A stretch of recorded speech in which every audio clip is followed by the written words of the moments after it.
Good evening, ladies and gentlemen, and welcome to Nerd³ News. Today, it's Sunday, the 22nd of the 1st, 2017.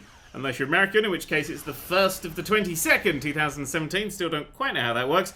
But this is a new thing. There's going to be a few new things and a few bits of tweaks and stuff. The channel's going to have a few changes as we're starting a new year, coming into my 75th year of YouTubing now, so I may as well change things up a little. Okay, I'm so happy with the way the channel is right now that there's only going to be a few little tweaks here and there. Little tiny... I'm not going to be, like, scrapping everything and having 15 new series, all with their own logos, like Nerd3's Apoplectic, where I only play games that make me very angry.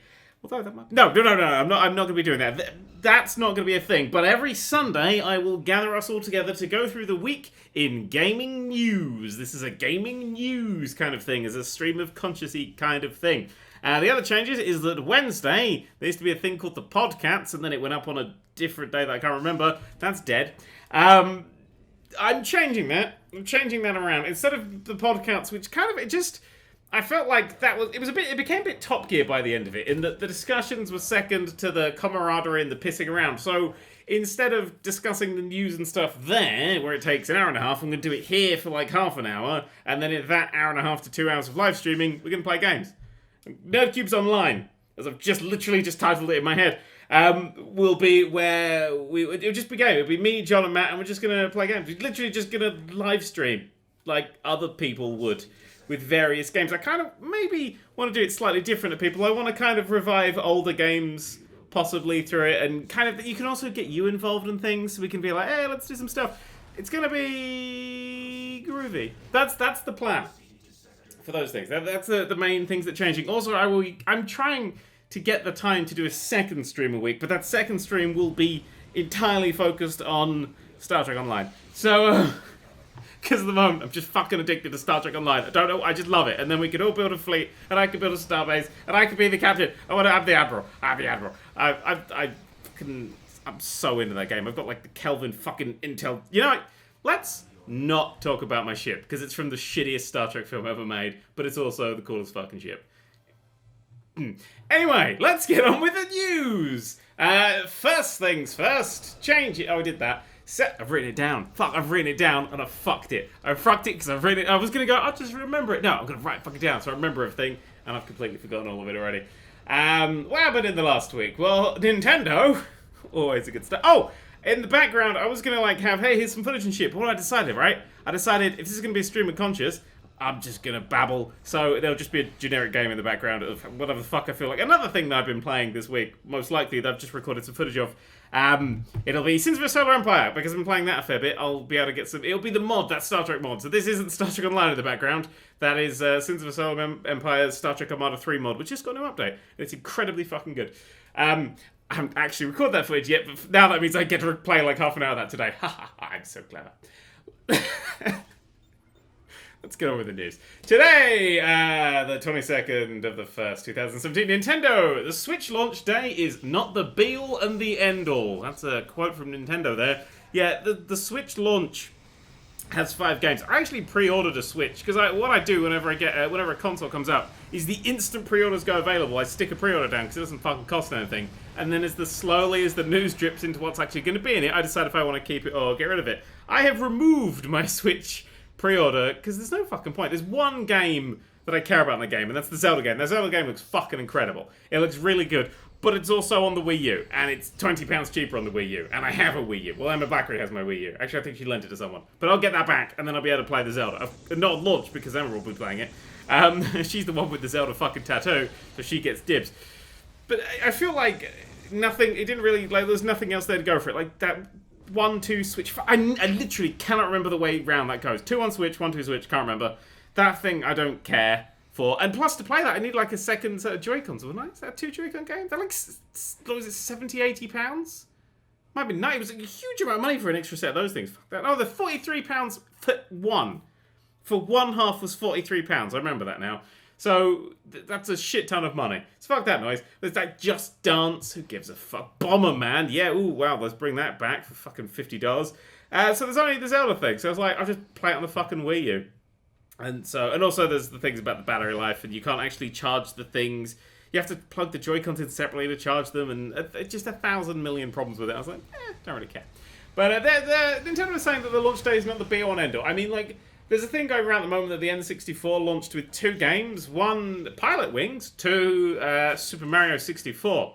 Now, Super Mario 64 was genre-defining. It literally changed the face of gaming. It is one of the classics of gaming. Like, I'm not a huge Mario fan, but I can appreciate that that is a game that defined, like, a lot of shit. There's a lot of games that exist now because of that game. That game itself was a masterpiece as well. I don't like it very much. It wasn't in my top 100 games. But if I was doing, like, a top 100 games that changed the world... Oh, fuck, I should do a top 100. No, never again. Never again. That took so much fucking editing. That would be really high up, because that is an incredible game.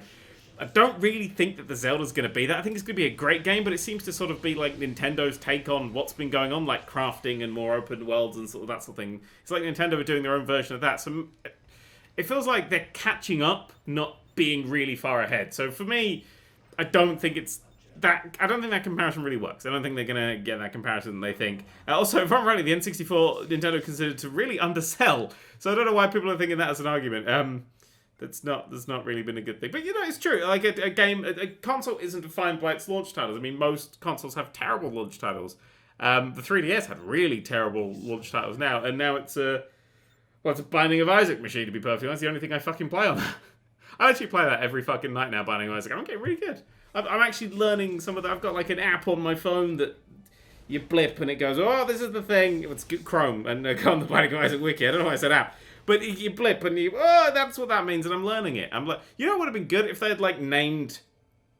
Actually, I've said this I think about Pokemon before. If they'd named the next batch of Pokemon, like release a new Pokemon game, and then name them all after the chemical elements, right? That's what they need to do. Just name all the Pokemon after the chemical elements. Then every school child in the world would know the chemical elements. It's genius. That's all you have to do. But if Binding of Isaac done that with like sort of the history of the world or something, presidents, every ability is a president. I'm like, oh, Jefferson, he had trains. Jefferson once got on a train. Yeah, then, you know, you could learn something and learn, like, associate. And it's easier to teach with video games than it is with maths. That's what I'm trying to say here. That's enough. Although, in America, Binding of Isaac with Afterbirth Plus is a launch title. I believe. Don't quote me on that. You'll immediately quote me on that. Actually, they've said that the first, like, a few thousand people to buy it, they've put something weird in the box or something special in the box. So maybe you're going to get just, like, a gammon. Just a piece of gammon. I'm going to break that news now. There will be a piece of gammon in every box of the Binding of Isaac Afterbirth on the Switch. There you go. There's some news. What's next? I disagree with Nintendo. I think you need a strong launch line because you need to actually sell the consoles. This is the thing they didn't do with the Wii U. You need to sell the consoles, so then people have got the consoles, so then people have got the consoles, let's make games for the consoles, so people make games for the consoles, so people buy the consoles. If there's no games, and nobody buys the consoles, then there's going to be no games, so nobody buys the consoles. We call this the Vita cycle, unfortunately. Next bit of news. Overgrowth enters beta. Overgrowth. That game was announced in 2008. It's almost 10 years old. Can you believe that? It's almost 10 years old. That's nuts. But yeah, Overgrowth is now in beta. Insanely. Apparently they've added, like, because they had a previous game. Oh my god, I can't remember. It was about rabbits. It began with L. Lirio. No, fuck. Lagu. Something like that. I can't remember. But they've added that entire campaign to Overgrowth now. I haven't played it. I haven't actually played it for a while, Overgrowth, because it was like the first game I covered actually got me attention. Like, that was the start of my chat. So that's 6 years at least of massive amounts of development on that game. It was pretty bloody good back then. I have no idea how polished it's going to be. Although I had an arena thing that I played around with. Yeah, I can't remember. Oh well, it's probably good. It's I don't know if it's aged well. So I think that fighting system is above aging. It'd be nice to play the game with actual levels. I should do that. Fuck it, I'll probably do a plays video on that actually. Yeah. It's good. But it's in beta now. Fucking well done. I like that they're still going with it and still building it. It's made by Wolffire. Are they the same people that run the Humble Bundle? I can't remember now. Possibly. Or they're tied in with it in some way. Possibly. Anyway, there's a good bit of news. This is a fucking weird bit of news. You know the key seller G2A? Shady, weird, grey area as fuck G2A. You know, that's the ones that you'll see people go, they're not the best. They're a dark grey area. Let's put it. They're a dark grey key reseller. That's their thing. They're making a game. They're making a VR game. That seems interesting. Are they trying to get people over to their platform and their website via their own game to then get people to buy other things? Possibly. I find it weird that they're actually making a game. It'd be beautiful if other key reseller websites just get a hold of it and like massacre its sales and they go, oh, I was the villain after all. This could actually be like the Christmas Carol for G2A. That would be the best thing. But apparently it's like a VR theme park and you could use the theatre and go on roller coasters and things. So that sounded really sneering. You could use a theatre, you pleb. Yeah, that's interesting news. Thought I'd fucking mention it. It's kind of unimportant. What else we got? Micro Machines has returned.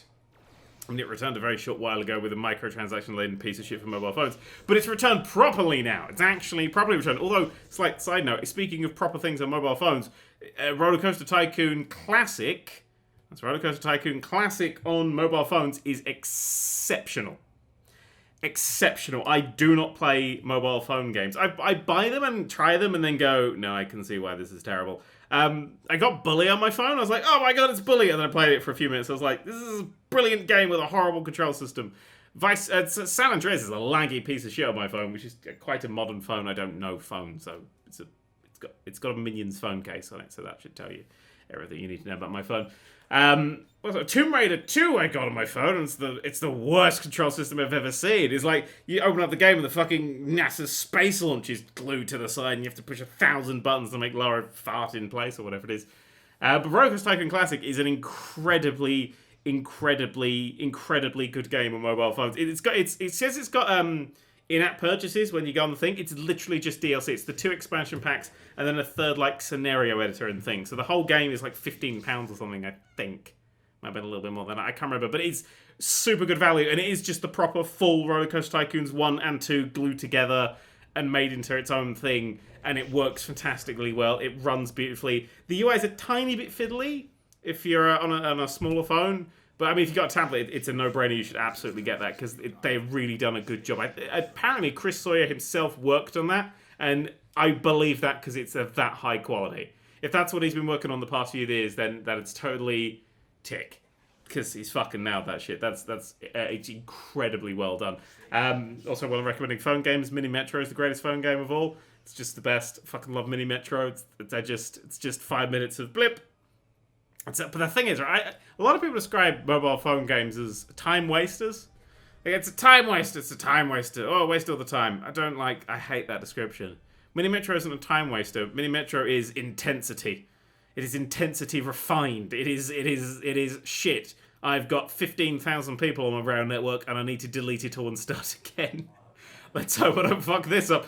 You know when you get really annoyed because they've got the train strikes on or a tube strikes on? That happens in my Mini Metros a lot. But I get scores in the thousands now. I'm like, I'm the king of Mini Metro. So, there's some recommendations for it. Good mobile phone recommendations. It's very rare that I play a game that I like. What was the one that everybody said you should play this? And I thought it was boring as shit. Oh, Monument Valley. That's the one everyone was like, you gotta play, it's the best mobile phone game in the world. It's the best. It's incredibly beautiful. It is gorgeous to look at. It is inventive and beautiful, and the game is boring as shit. It's like a watered down version of Echo Chrome. Remember that for the old PS3? That was a fun classic. Shit, that was a great game. It was black and white, and you control one of those like little artist dummies, the wooden ones, and sort of you had to bend space and time, and it kind of plays like a less creative version of that. So it's very, very simple, and it feels kind of like a mobile phone version of that. Very beautiful, but not very much there. Anything else? Fuck, I'm gonna go on my phone. Let's put in my 75,000 different digit fucking code to get in my phone. Now let's put in the 2 little keys that I need to put in, and let's twiddle them. Oh, Emma Blackery sent me a message. Let's have a look. It's just nudes. Don't worry, nothing to worry about. Hitman Go! Yeah, shit, that was the other one. Thank you for listing the thing where you should. I'm playing Hitman Go as well, because that's another one. I think that's actually on Steam now. I got it. It was like 80% off over Christmas or something. But Hitman Go is a fun little puzzle game. I'm a few missions into it, but it's not a Hitman game. It's just they've just made a game and then they've glued some Hitman assets to it, and it doesn't really have the feel or anything of Hitman. Every time you do like these little sections, it's kind of like just a mini version of chess. So you just move your pieces in the right place at the right time. It's like it's a turn-based sort of thing. You got to dodge the things and take the people out and stuff, and it just doesn't have the feel of Hitman really at all. It's, I suppose, a fun little puzzle game. Yeah, Roller Coaster Tycoon Classic is the best game for mobile phones of all time ever. Just feel free to put, because it's just Roller Coaster Tycoon Classic. Although apparently isn't Roller Coaster Tycoon 3 on like the iPad and shit, and they did a really good job of that apparently. Don't get Roller Coaster Tycoon 4 mobile or that new one that they launched, because they're pieces of microtransaction laden shit. But Roller Coaster Tycoon Classic, recommendation. What the fuck was I talking about? Oh, Micro Machines. So Micro Machines. Yeah, it had a shitty phone version that was micro. I didn't fucking bother because it's for microtransactions. What's the point? But it's got a new game. It's called World Series. It looks like they're doing a proper game. It's on their list. You know it's a proper game because when they listed what things is coming out, it listed PC, DVD, as well as like Steam and stuff. So apparently they're releasing it on an actual disc. I've not actually seen a PC game on disc for about 14 years now. So you know they're serious with launching it. There's only like a CGI trailer thing. See, I was going to put the trailers up on the background, but I can't be fucked. I genuinely can't be fucked to deal with all the copyright claims and bullshit. So I hope I'm shooting some Borg right now. Although no, I'm terrible at fucking that game. I'm actually play as the Borg. Fuck, I don't even know what's going on. Shit, what are you guys seeing? Is it cool? You're in the future. Not many hours in the future. I really can't do this fast. Yeah, Micro Machines back. Proper version. Kind of excited. Toy Box thingy. Toy Box Turbos. That was the. Wasn't the Micro Machine game that's loading microtransactions like a complete rip of Toy Box Turbos down to like the art assets and everything? I'll look into that. But yeah, it's Micro Machines, and I like Micro Machines. The last one was V4, the one that released on the fucking Sega Mega Drive was the last proper console release of Micro Machines. Seriously, genuinely was V4. I don't think they've released anything after that. That's fucking nuts. I mean, that game came out a lot of times, and I think actually... Oh no, was that the PS2 one? Was there a PS2 one? Was that just V4 remade? They might have just been making V4 for 1,000 years. It's one of the best games ever. But yeah, it's pretty fucking... Micro Machines. It's good shit. Gabe Newell did an AMA, and Gabe Newell has announced that they're working on things. That's right, ladies and gentlemen. Valve, sellers of video games, and trader of trading cards, and... don't know what else they do. Dota of Dotaers. Yeah, Dota 2, that's what it's called. I remember that game. They're making a new single-player IP. He did an AMA, and which is an Ask Me Anything over on the Reddit. On the Gaben, of all places, which is like, it's like a, almost, I thought it was like a parody sort of thing of just worshipping Gabe. Kind of, but he actually turned up there and did a thing. I suppose because he was asked. I feel like Gabe Newell's the sort of person who just hasn't realised that people want Half-Life 3 because no one asks. But yeah, they're working on a new single-player IP. They're working on games. That's the takeaway from that AMA. They're working on games, which is stuff. Oh, apparently also stuff in the Half-Life universe. Ooh, interesting. Intriguing. Portal's in the Half-Life universe, isn't it? It doesn't fucking matter, but it is. So that's the thing. Single-player and co-op. They're also focusing on VR stuff as well. They're kind of into VR. And what my favorite takeaway was that Gabe Newell thinks that Portal 2... is the best game that they've made. That's interesting as fuck. Because he plays a shit ton of Dota, and he's like the father of Half-Life and stuff. But I suppose the reason he gave was that he did more with Half-Life, so he can criticize it more, because he can... Whenever you make something, you don't see a good thing, you see the series of mistakes you made to get to the final product, and he definitely sees that with Half-Life, so he is more into Portal. Which makes sense. Actually, I didn't write this down, but didn't they announce that Kim Swift, creator of the amazing Portal and the crap Quantum Conundrum, but the amazing Portal, so who cares? She's working with Amy Hennig, who wrote Uncharted? I think led Uncharted? I can't fucking remember. Jesus Christ. The two go-to names in female developers are working together on Viscerals? Shit, who's making this? The new Star Wars game. Who's making the new Star Wars game that we saw like a glimpse of at E3? Fuck it, they're working on a Star Wars game together that's good. It wasn't Visceral. Who the fuck's making the... Oh, piss, I don't know. I promised myself I wouldn't look anything up. I just think I have to know the things to talk about them. So this is me actually trying to pay attention. Fuck, it began with V. Obsidian. No, Obsidian T's a new game. Shit, I forgot to write that down as well. And a Fallout New Orleans was trademarked, but trademarks happen all the time, so maybe a new Fallout game now. Just do that bit in passing. I can't remember who the fuck's making the new... Anyway, it doesn't matter, because people in the comments have been screaming at you for the last half an hour. So, yeah, they're working together. I see a lot of... Didn't she move over to Amazon's gaming thing? I don't know if she made anything there. Made Portal, though, so who gives a fuck? There's some people who make a thing that's so good that they should be immortal. This is my argument for George Lucas, right? People go, oh, George Lucas, he fucked up Star Wars. Yeah, he also invented Star Wars. You know, like Darth Vader and lightsabers and that shit? Yeah, he came up with that. You know what? Fuck it. Let the guy make the prequels. Prequels are a piece of shit, yeah. But he also made Star Wars. Guy made Star... You know all that Star Wars stuff you have and you love Star Wars? Yeah, well, that dude made it, so give him a fucking break. There's some people that do such a good thing that we should go... Well, you get a free pass forever. You just get that thing. You made Star Wars, you are now Jesus. That's what we should... It's my defense of George Lucas. He invented fucking Star Wars, man. What else? Any other news? Oh, yes, there was one last piece of news. I feel like I've just realised that I'm ending this on a light. I'll wrap up with this one. Microsoft announced inflatable Xbox One controller for your pool. I'll read that again. Microsoft announced inflatable Xbox One controller for your pool. There is a giant inflatable Xbox One controller for... To be perfectly honest, right? If you've got a pool, you've probably got an Elite, and they're fucking big, so just float on that. That'll do you. That'll do you for forever, really. Yeah, this is an Xbox. I just saw that and I was like, somebody went, you know what we need, lads? We need to have... And I wonder if there's any more inflatable... What would be the best inflatable thing? Yeah, because like if you just got an original Xbox controller is about the same size as this massive one that's inflatable. Actually, the original Xbox you could use as a fucking raft. You could put a fucking stick in the middle with a sail on it and sail a fucking Bermuda, a triangle. Well, not the triangle, because it was an Xbox. It wasn't a triangle. It was a triangle box. Could you imagine if they released a console? It's just a big triangle. Fuck, I'd be so happy if they did. If just imagine the shitty design that would go into just a big triangle box. You're like, oh, it looks so fit. And then you try and put it in your house and you're like, oh, this goes absolutely nowhere. That would make me so happy. Anyway, that was a weird... That was a weird... I felt like there was a lot of energy and then my brain went, what would be the weirdest geometric shape? Just a sphere. Just a sphere with no flat surface. It's got just like USB ports. Just completely random places. It's just like, you just got this like orb just sitting there with wires coming off of fucking every bit of it, just resting on the wires. That would be... I want that now. Shit, if the PlayStation 5 is just a fucking orb with bits coming off of it, yeah. I'm fucking down. Anyway, that was all the news of the last week. Next week, we will do the same thing. Should I end it on a game recommendation? Or a one to watch?